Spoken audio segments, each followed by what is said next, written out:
Hey, I remember when I started my microlog journey, people told me that I couldn't have micrologs because I would lose my hair. Sometimes it would just be there and then the hair would fall off. People used to tell me that I couldn't have micrologs and still protect my edges, and they were kind of right. But I believe that you can still have micrologs and still protect your edges if you put in the appropriate measures. If you have micrologs and you have thin edges or naturally thin edges, this may be for you.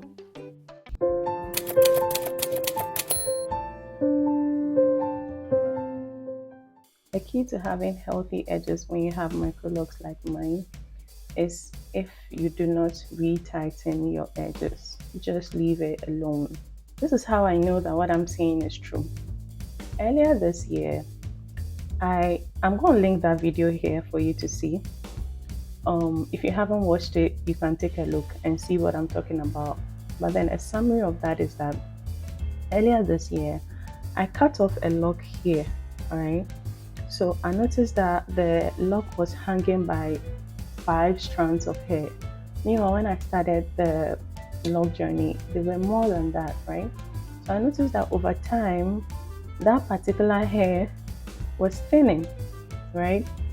Either from the heaviness of the lock on the base, which I still don't believe is true because my locks are quite tiny, so I don't think that exactly was the only contributing reason. Even if it was, I think it was the manipulation from the retightening. I mean, think about it. When we used to have loose natural, okay, if you've had loose natural before, you know that we try to do low manipulation for our edges, right?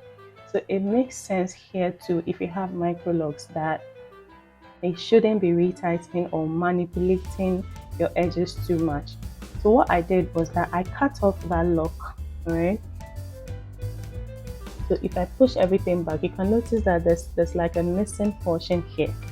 If you take a look closely, I cut it off and then I allowed the hair to just grow by itself. What happened was that nothing is touching it, nothing is pulling on it, nobody is retightening it, pulling on it to pass it through anything, so there's low manipulation and it's growing fine, right? And I trim it once a while because I don't want it to get too long and cause any problem. After all, it's just my edges. Now let's look at the other side. What I did was that I intentionally cut this one and left this one alone, this particular one. The reason why I did that was that I wanted to see if this one will survive while I cut this one off, just to prove a point. And this is what I found. Look at this, okay?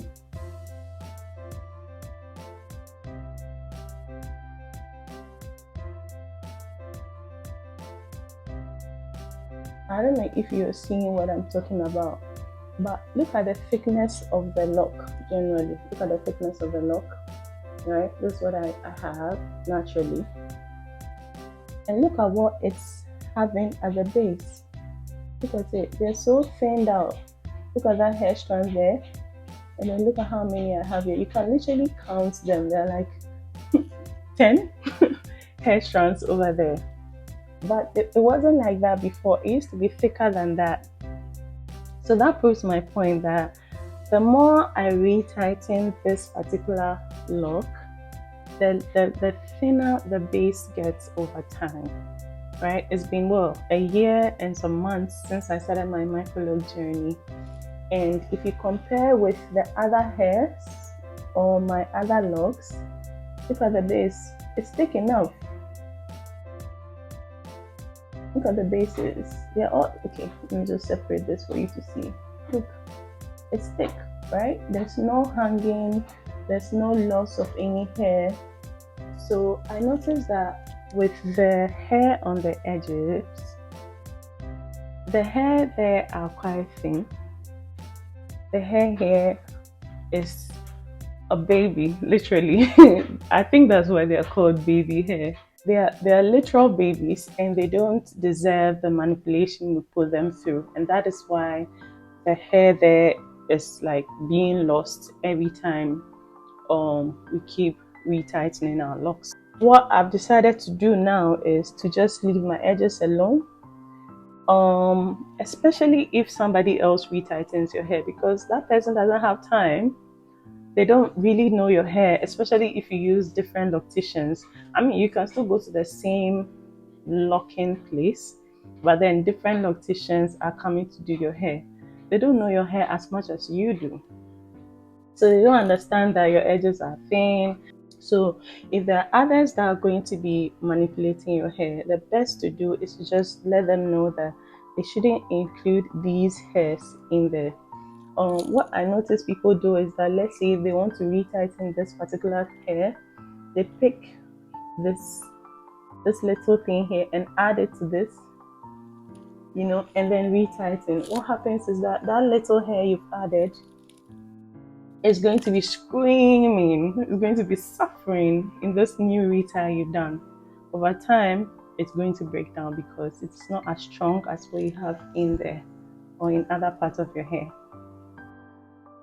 This theory actually is true, right? I believe strongly that this thing works. And because of this, I've decided that if somebody else will be retightening my hair, they are definitely not going to be including these. I mean, people say that when you leave these, it makes your face look heavy, makes your face look too thick or something. But I'm cool with it. I'm glad these are here. This should just be there like that, rather than putting them through tight or retightening and over pulling on the hair for me to lose them. I mean, if you finally go bald here, you're going to look very weird, right? So you don't want that. So it's the same thing I've done here. I've tried to leave this hair alone, right? So when it grows, I'll just be, I mean, it's still growing, but it's not as thick as what I have in here, for example. All right, I'm going to cut this off. I mean, look at it. Look at that. It's hanging, but it's literally screaming for help.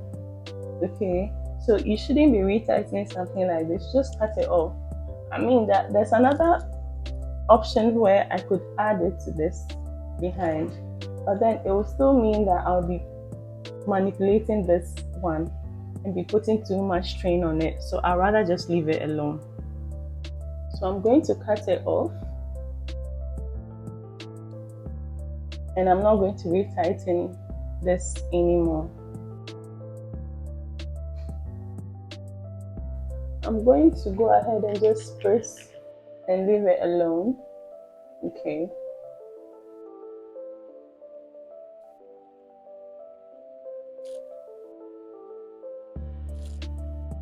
Massage the scalp and just leave the hair alone. Leave the edges alone. Leave them be. Let them be. They are babies. Let them be babies. Do not manipulate them too much. That is the key to having healthy edges if you have microlocks and naturally thin edges. And every time I'm retightening my locks, I'm going to make sure that I separate these babies out of the way.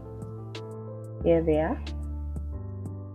Separate them out of the way, and then relock these other ones to the back. And I believe my hair is going to be fine. If you have thin edges and you have microlocks like mine, I know this would help you as well. If you've tried other options, let me know down below. If you've tried what I'm doing and it's worked for you too, please comment down below, because I need to know that I'm not alone in this and what I'm saying is actually true. So that is it. I hope you enjoy this, and I'll see you in my next video.